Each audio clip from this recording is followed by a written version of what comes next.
The veil was too heavy. Not from its lace or length, but from the eyes. Every one of them watching, judging, whispering beneath their breath like they already knew she wouldn't make it to the vows. June Palmer stood at the edge of Dry Rock's tiny chapel, heart slamming against her ribs harder than the wind outside. She'd sewn that dress herself, every bead stitched with hope that maybe, just maybe, marrying Wesley Hodge would turn her from that girl whose mama went mad into someone respectable. But when the preacher asked, "Do you take this man?" June couldn't speak. Not because she didn't want to marry, she wanted love more than anything, but because Wesley's smirk wasn't love. It was ownership. It was knowing she had no one left to turn to. Her father was buried, her mother locked in a sanatorium 3 counties east, and every woman in town whispered that June was cursed. Wesley's offer had seemed like mercy. Until that moment. Until her hands trembled and her voice vanished and the silence stretched too long for forgiveness. She ran. Past the preacher, past the altar, past the gasp from Mrs. Marston. She didn't care. The chapel doors slammed behind her like thunder. By the time anyone gave chase, she'd already kicked off her shoes and was barefoot on the trail toward nowhere, sobbing and breathless, and humiliated beyond anything she'd ever known. She stopped just before the ridge, where the town dipped into endless prairie. And that's when she collapsed. Dress torn, veil hanging from one side like a ghost clinging to her shame. She didn't hear the horse until it snorted beside her, soft and curious. Then the voice, not demanding, not cruel, but low and unsure. "You all right, miss?" She looked up through tear-blurred eyes and saw a man with dust on his boots, a crooked hat shading eyes that didn't leer, didn't judge. Just watched her like she wasn't broken, just lost. "I was supposed to get married," she choked, laughing bitterly through the tears. "Didn't take." The cowboy dismounted slowly, not moving closer, just letting her broth. "Guess that means you still get to decide," he said gently. She blinked. "Decide what?" He knelt beside her then, not touching her, just close enough for his words to reach soft. "What you're worth, not them." For the first time that day, June didn't cry. She just stared at the man who hadn't come with a ring, but something else entirely. The kind of silence that listened. He didn't ask for her name. Not yet. Maybe he sensed it would come later, when she wasn't raw, when her voice didn't shake like the hem of her ruined dress. He just waited, kneeling by his horse, giving her the dignity of space, like he knew she'd had enough eyes on her for one lifetime. June finally sat upright, brushing dirt from her arms. She felt ridiculous, ashamed, and yet oddly seen. "You from Dry Rock?" she asked, voice hoarse. The man shook his head. "Passed through last night. Slept at the edge of town." She noticed then the bedroll strapped to his saddle, the modest satchel tied beneath. A drifter. Not dangerous. At least, not the kind you run from. "What were you doing at the chapel?" she asked. "Heard commotion. Thought maybe someone got shot." His lips twitched at that. Didn't expect to find a bride running barefoot through the grass like her dress was on fire. June swallowed. "Might as well have been." She looked away, cheeks burning again. "Folks won't forget it. I'll be that girl forever now." The cowboy stood and led his horse a few paces forward, then turned back to her. "You want to leave?" The question hit like a gust of wind. She blinked. "Leave?" "Town, story, all of it." June laughed bitterly. "And go where?" "Dunno yet," he said. "But I'm heading west. Could use the company, or don't. Just thought you should know there's a road that don't end at a chapel door." It was reckless. She didn't know his name. He didn't know hers. But in that moment, it was the first offer she'd received that didn't come with expectation, condition, or control. Just freedom. Still, she hesitated. "You always invite runaways with you?" she asked. He shook his head once. "No, ma'am, just you." She stood then, slowly, painfully. Her legs ached from the sprint, her heart from everything else. "June," she said quietly. "My name's June." He smiled, barely a crack at the corners of his mouth, but it was something. "Call me Everett." He reached into his saddlebag and pulled out a clean canteen. "First step out of town's always the hardest. Might help if you're not thirsty when you take it." She took it. Not because she trusted him yet, but because something about Everett made her want to believe again. Not in love, not yet. But maybe in the idea that she didn't have to walk alone. Everett didn't talk much. June noticed that early. He didn't fill silence with questions or suggestions. He just let the prairie speak, let the wind brush their faces, let the rhythm of two sets of boots side by side do the talking. But when he did speak, it mattered. By the second morning, she realized he'd memorized everything about her without needing to ask. How she limped slightly on her right foot when cold crept in. How she drank slowly like someone used to rationing. How she always looked behind her shoulder before settling into sleep. That morning, when she woke stiff from the hard ground, Everett already had a small fire going and a pot of coffee steeping. He handed her a tin cup. "You twitch when you sleep," he said. "Bad dreams?" June hesitated. "Dreams where I stay?" He nodded like he understood. Maybe he did. She never asked what he'd run from, or why he never said where he was headed. She liked the quiet between them, the peace of not needing to perform. But even peace can be frightening when you've lived in panic for too long. Later that day, they reached a creek bed where Everett stopped to water his horse. June sat on a flat rock and stared at her reflection. The girl in the water wasn't the blushing bride from 2 days ago. She looked older now. Her veil was gone, her hair loosely tied, her face washed of any pretense. But her eyes were clearer, too. "You ever been married?" she asked without turning. Everett didn't answer right away. Then, almost. "What happened?" She changed her mind. He said it without bitterness. "Told me a week before. Said I was too still, too hard to read. Said she needed more than quiet." June finally turned to him. "I'd take quiet over cruel." He met her eyes, and this time the smile was real.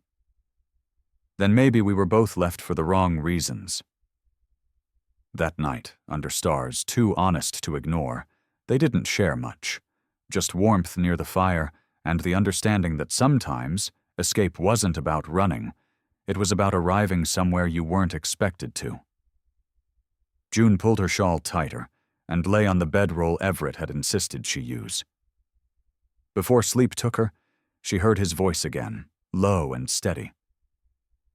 "You don't have to become someone new out here. Just someone honest." For the first time, June thought maybe she could. Maybe out west, shame didn't grow like it did in pews and parlor rooms. Maybe, in the eyes of a quiet cowboy, she was already enough. The town of Cypress Fork wasn't much. Just a single road with a livery, a trading post, and a church whose bell hadn't rung in years. June hadn't planned to stop, but Everett's horse had thrown a shoe, and he'd muttered, "Won't carry us far like that."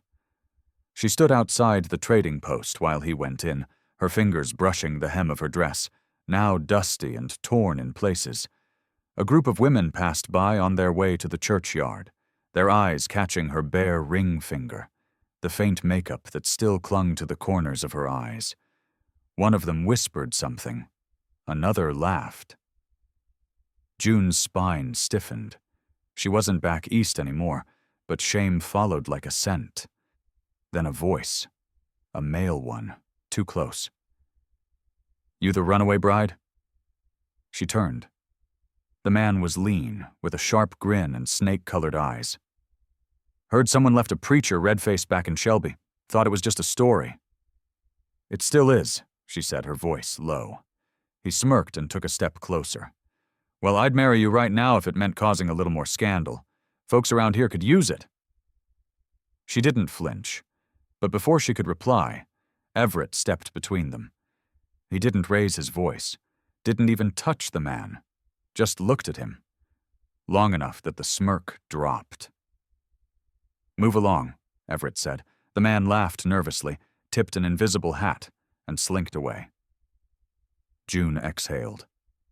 "Thank you," she whispered. Everett just handed her a small cloth pouch. "Jerky? Thought you'd be hungry." They walked in silence again, but something had shifted. Not the kind of shift that shouts. It was the subtle kind, like when two shadows begin to merge as the sun lowers. That evening they set up camp beneath a cluster of cottonwoods. She unwrapped the jerky and asked, "Why'd you step in like that?"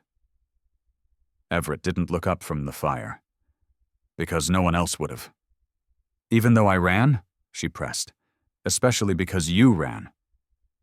He said it like a fact, not a compliment. She stared at him, unsure whether she wanted to cry or hold his hand. "You keep doing that," she said softly. "What's that?" "Making me feel like I wasn't the fool." Everett looked at her then, really looked. "You weren't." The night grew quiet after that, but something warm held steady between them, like a lantern neither one of them admitted to lighting. And for the first time since leaving Shelby, June realized she hadn't thought about going back. They camped near the edge of a dry creek bed the next night. The stars above them were so clear, they seemed close enough to touch. June couldn't sleep, so she wandered a little, crunching over sagebrush, her mind too loud for rest. When she returned, Everett was still sitting at the fire, sharpening his knife with slow, practiced strokes. His hat, as always, was pulled low. "Do you ever take that thing off?"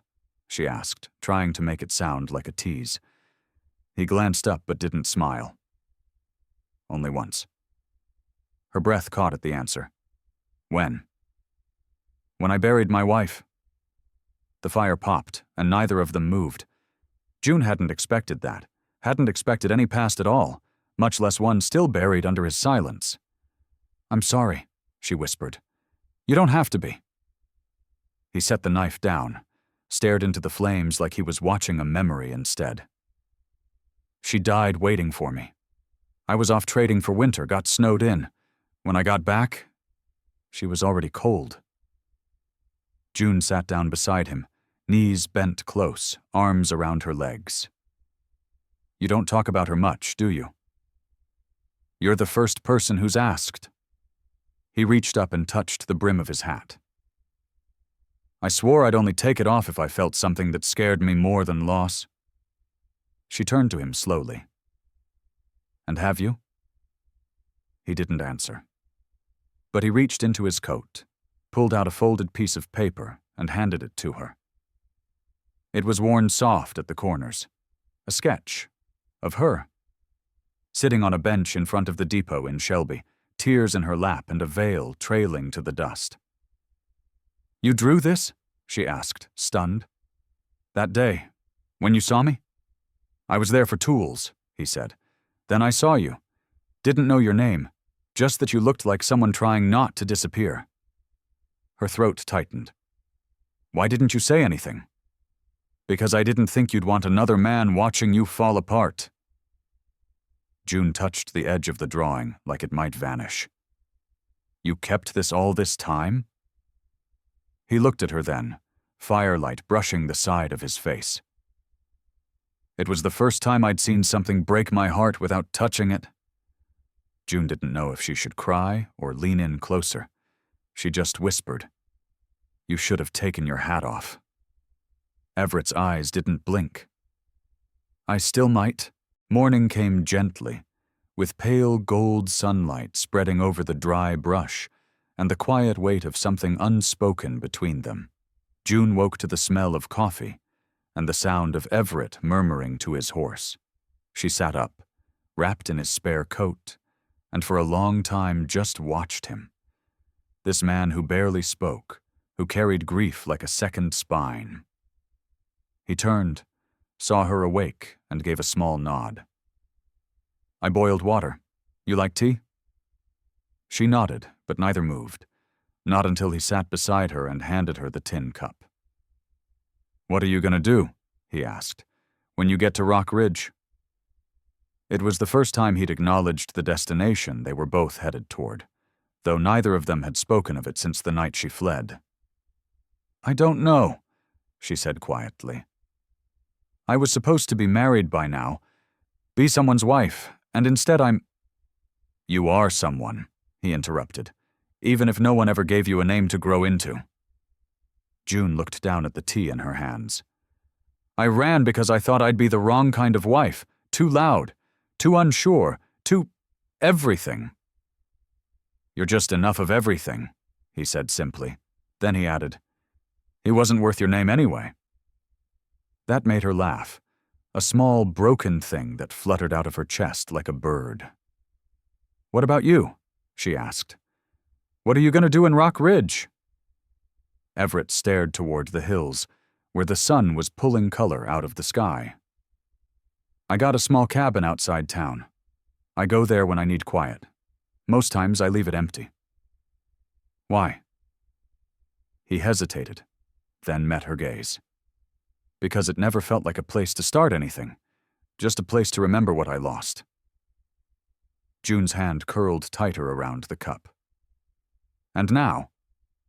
"Now," he said slowly, "I'm wondering what it'd be like if someone filled it with new sounds." He reached into his pocket and pulled out a simple copper ring, plain with a scratch down one side. "It was my mother's, made by her father out of a broken buckle." June stared, confused. "Why are you showing me this?" Everett didn't blink. "Because I'd like to give it to you. Not today, not tomorrow. Just when you're ready. If ever." Her heart leapt so fast it scared her. "You'd ask me to marry you?" "No," he said softly. "I'd ask you to stay, and let the rest come in time." They arrived in Rock Ridge 2 days later, dusty and sore, but alive in a way June had never felt before. The town didn't pause for them. Wagons still clattered past, women swept porches, and men leaned on fence rails trading tobacco and talk. But heads turned when they saw her walking beside Everett. Her dress, though mended, was still the same one she'd run from the altar in. And Everett, silent and broad-shouldered, looked every inch a man claiming something no one else had dared to see. A woman on the corner whispered, "That's the richer girl, the runaway." Someone else added, "Didn't know she had it in her to land Everett Kane." June kept her chin high, but inside, everything trembled. They stopped first at the mercantile. Everett needed flour and nails. June stood by the jars of penny candy, pretending not to hear the shopkeeper's wife whisper, "Did she trap him, you think? Or is he just that soft-hearted?" Everett returned with the goods and offered her a stick of peppermint. She shook her head. "They're all staring." "Let 'em." "Doesn't it bother you?" He met her eyes. "You didn't run from a wedding. You ran towards something real. They just don't know it yet." She didn't answer. Couldn't. Instead, she followed him through town, each step more like a question. Do I belong here? Can I ever live down what they saw? The answer didn't come from the townsfolk. It came later that day when they reached the cabin. It was small, nestled under a bluff with a narrow stream and a patch of half-tamed earth. The porch sagged slightly, and a line of dusty footprints marked where no one had walked in years. Everett didn't speak. He just opened the door and let her step in first. Inside, It smelled of cedar and long silence. A wood stove sat unused, a single bed tucked under the window. June turned slowly. "You really lived here all alone?" He nodded. "And now?" "Now I want to fill it with sound." "Whose?" she whispered. He took her hand gently. "Yours, if you want it." For the first time since leaving her wedding, June didn't feel like she was running anymore. Not hiding, not proving, just arriving. She looked out at the crooked fence, the hills beyond, the empty garden plot. "You'll need help fixing the roof," she said softly. Everett smiled. "I was hoping you'd say that." The town might not have welcomed her yet, but one man had seen her, truly seen her, and made space in the world just big enough for both of them. It took 3 days before June unpacked the dress. Not the torn one she'd run in. That hung near the back door, still marked with dirt and doubt. But the second one. The one she had stitched herself late at night before the wedding. Not for the ceremony, but for what she dreamed might come after. A soft green calico with a hem just long enough to touch the tops of her boots and sleeves she could roll when kneading dough. She'd never worn it. It had felt foolish before. Too hopeful. But now, in Everett's cabin, she smoothed it out on the bed, took in the sunlight glancing off the thread she'd pulled herself, and let the silence tell her it was time. When she stepped out wearing it, Everett was fixing the front steps. He looked up, and for the first time, didn't look away. "You made that?" he asked, sawdust in his hair. She nodded, shy again. "Before everything. I didn't know if I'd ever—" She trailed off. "It fits you," he said. "Not just on you, it fits you." She blinked. "I don't need to be anyone else, Everett." He put down the hammer. "Good, 'cause I'd never want you to be." That evening, they sat on the porch and watched the sky turn pink and gold. A neighbor passed by on horseback and tipped his hat. June tensed, but this time there was no whisper, no judgment, just a nod. The porch swing creaked as Everett leaned back. "Town's gonna take its time. That okay with you?" June thought of all the things she'd tried to be. Dutiful daughter, proper bride, silent shame. Then she looked down at her dress, at her hands now calloused from chopping wood, kneading, carrying, building something alongside him. "They can take all the time they want," she said. "I've got everything I need right here." He handed her a mug of tea, their fingers brushing. It wasn't a proposal, wasn't even a promise. It was better than both. It was daily, real. Heron. As dusk thickened, Everett whispered, "Do you miss it? The church, the vows, the altar?" June thought of that long aisle lined with people who never truly knew her. "No," she said. "I think I just found where I was meant to walk." And in that quiet, wrapped in calico and calm, she felt something settle inside her. Not like a curtain falling, but like a door opening. Sunday morning came with no announcements, no bells, no invitations. Everett didn't go to church, hadn't for years, and June didn't plan on it either. But something pulled at her. Not out of guilt, but defiance. Not the loud kind, but the kind that whispers, "I deserve to be seen." She wore the same green dress, braided her hair, washed her hands twice. Everett didn't ask where she was going. He just looked up from his coffee and said, "I'll be here when you get back." The chapel doors creaked when she pushed them open. Every head turned, some lips parted. She could feel it again. That old shame rising. The pews were full of faces she once feared. Mrs. Halford, who had whispered about her birthmark as a curse, the McClure boys, who used to toss stones at her porch, the pastor, who'd officiated a wedding that never happened. June didn't flinch. She walked all the way to the third row, sat alone, and looked straight ahead. The sermon came and went. She didn't hear much of it. Her hands were folded, steady. Not one person said a word to her afterward. But no one blocked her path, either. And that was enough. Outside, the sun had warmed the gravel walk. A child broke away from her mother and ran up to June. "You look pretty," she said. June smiled. "Thank you." The mother, red-faced, tried to call the girl back, but June knelt and said, "It's okay. It's nice to be told that by someone honest." The woman paused. Then, softly, she said, "We didn't know what happened. Only heard bits." June stood, looked her straight in the eye. "I ran, not from a man, but from a lie." The woman hesitated, then nodded once. "If you ever need eggs, my hens are laying too many." June smiled. "I just might." That evening, back on Everett's porch, she told him what happened. "You sure you're ready for that?" he asked. "All their questions?" "I'm not answering to them," she said. "I'm just showing them I'm not hiding." Everett nodded. Then he reached into the pocket of his coat and pulled something small. A ring. Not gold. Not new. A plain band carved from cedar wood. "You don't have to wear it," he said. "But I wanted you to know.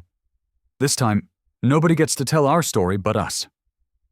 June took it, her hands trembling.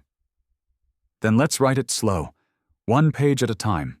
The sun dipped low over the hills, casting long shadows across Everett's porch, where June sat cross-legged on the old bench swing, the cedar ring warm against her chest.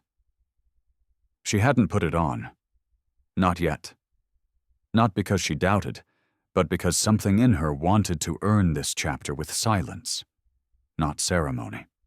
Inside, Everett hummed softly as he cooked supper, burning something, no doubt, and the laughter of two neighbor girls floated over the fence as they tried to coax a wild kitten out of the barn. The world was moving again, in small, imperfect ways. And June? She felt something she hadn't in years, stillness that didn't hurt. Just as she was about to rise, a horse clip-clopped into the yard. It was the pastor. Alone. He dismounted slowly, hat in hand, and walked up the steps like a man not sure if he'd be welcomed. "Miss Cartwright," he said. "Or, is it Mrs. yet?" June smiled.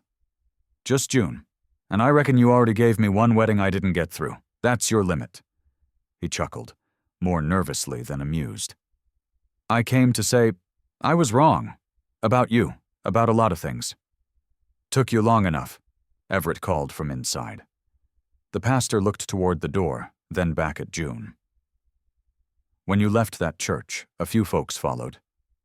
Said you looked like someone who belonged.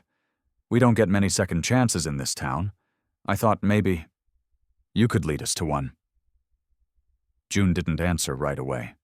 She rose, dusted her skirt, and reached into her apron. She pulled out the ring, holding it between thumb and finger. Not as something to flash, but something to understand. "I didn't come back to be saved," she said. "I came back to remember who I was before they made me forget." The pastor lowered his head, nodding. "That might be the truest prayer we've had in a while." He left without staying for supper. June didn't mind. She turned to Everett, standing there in the doorway, spatula in hand. "Still want to share a porch with the girl who ran from her own wedding?" He grinned. "Only if she stays long enough to burn biscuits with me on Sundays." June slipped the ring onto her finger. It didn't shine, but it fit, like it had always been meant for her hand. In that moment, she realized something. Not all weddings happen at the altar. Some happen quietly between two people who decide to begin again without asking anyone's permission. Please like, share, and subscribe to support more true-hearted stories on Stories Left Behind. If you had seen her there, would you have stepped in too? Tell us in the comments.